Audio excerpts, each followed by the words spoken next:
अगर एक नन्हा सा चूहा पूरे जंगल की मशीनें बंद कर दे तो क्या होगा? साइबर जंगल में सब जानवर जदीद मशीनों से अपना काम करते थे। कहीं खुदकार फल गिराने वाले दरख्त थे, कहीं दूध देने वाली रोबोट गायें और कहीं कंप्यूटर से चलने वाले पानी के चश्मे।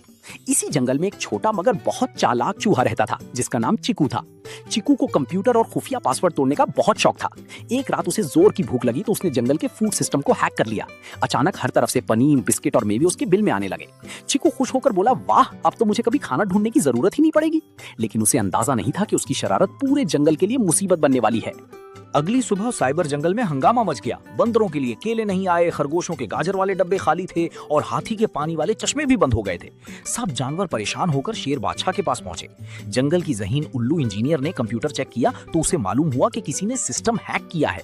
इधर चीकू अपने बिल में मजे से खाना खा रहा था, मगर अचानक उसके कंप्यूटर से चिंगारियां निकलने लगी।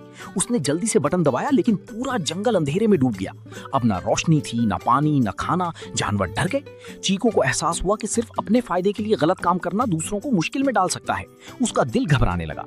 चिक्कू हिम्मत करके शेर बादशाह के पास गया और सारी सच्चाई बता दी। पहले तो सब जानवर गुस्सा हुए, मगर उल्लू इंजीनियर ने कहा, गलती मान लेना बहादुरी है।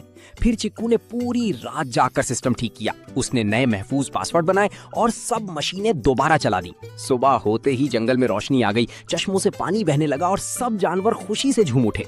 शेर बादशाह ने चिक्कू से कहा, तुम बहुत ज़हीन हो, मगर असल जहानत अच्छे काम में होती है। उस दिन के बाद चिक्कू ने हैकिंग सिर्फ जंगल की हिफाजत के लिए इस्तेमाल की। अब वो साइबर गार्ड चूहा कहलाता था और सब बच्चे उसकी कहानी सुनकर ये सबक सीखते थे कि अक्ल का इस्तेमाल हमेशा अच्छाई के लिए करना चाहिए।